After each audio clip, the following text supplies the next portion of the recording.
गुरुदेव और मां गायत्री के चरणों में कोटि कोटि नमन। आप सभी को प्रणाम। गायत्री साधना पथ का मार्ग बहुत ही दुष्कर है। इसमें गुरु के सानिध्य की आवश्यकता होती है। जो साधना विधि व्यवस्था का, शास्त्र मर्यादा का ध्यान नहीं रखते, मनमानी चलाते हैं, उनका योग कुयोग बन जाता है और थोड़ा बहुत उन्हें प्राप्त होता है, वो भी इंद्रिय प्रलोभनों या सांसारिक तुच्छ प्रयोजनों में खर्च हो जाने का खतरा बना रहता है। ऐसे नियंत्रण विहीन साधक पथभ्रष्ट होकर उस उपलब्ध की हुई नवोदित शक्ति का दुरुपयोग करते देखे गए हैं। इसीलिए साधना काल में सतर्कता और आत्मनियंत्रण की बड़ी आवश्यकता होती है।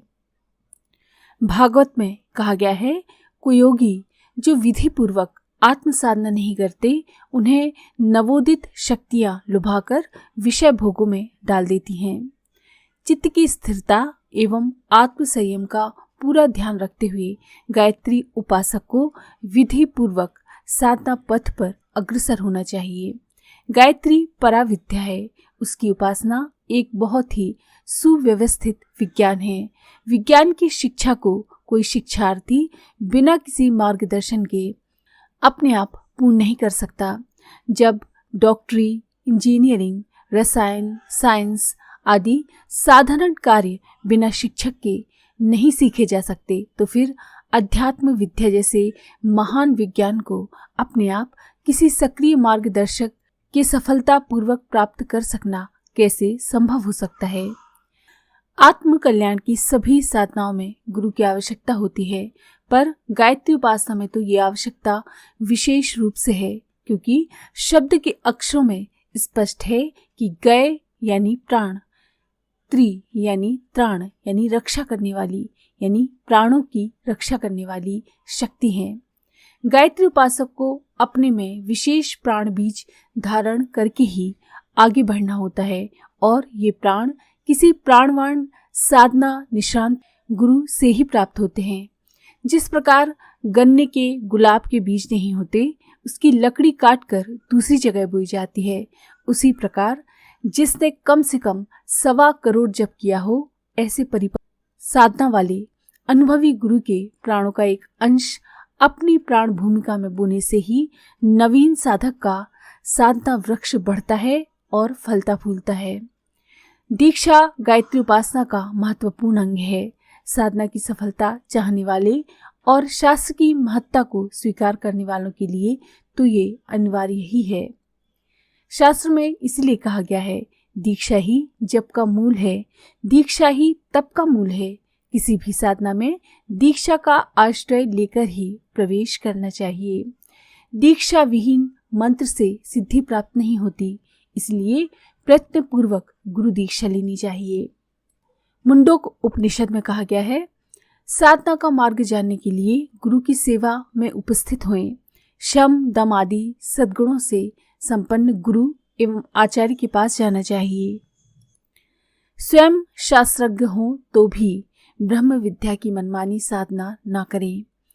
आज के कृत्रिमता प्रधान युग में नकली चीजों की बाढ़ आ गई है। असली वस्तुओं का मिलना दुर्लभ होता जा रहा है। गुरु भी नकली ही अधिक हैं। जिन्होंने शिष्य के भी गुण प्राप्त नहीं किए, वे गुरु बनते हैं।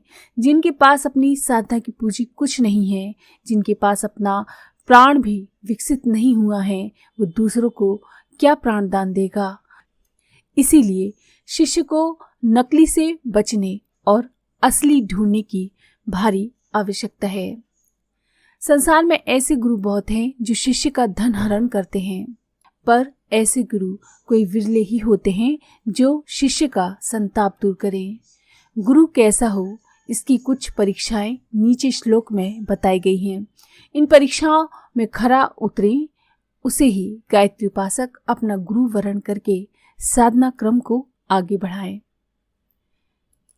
शारदा तिलक नामक ग्रंथ में कहा गया है, जो कुल परंपराओं से शुद्ध हो, शुद्ध भावनाओं वाला, जितेंद्रिय, जो शास्त्रों को जानता हो, तत्वज्ञ हो, परोपकार में संलग्न, जप पूजा में परायण, जिसके वचन अमोघ हो, शांत स्वभाव का, वेद और वेदार्थ का ज्ञाता, योग मार्ग का अनुसंधान करता, जिसके देवता हृदयंगम हो, ऐसे अनेक गुण जिसमें हो, वही शास्त्र सम्मत गुरु कहा जा सकता है।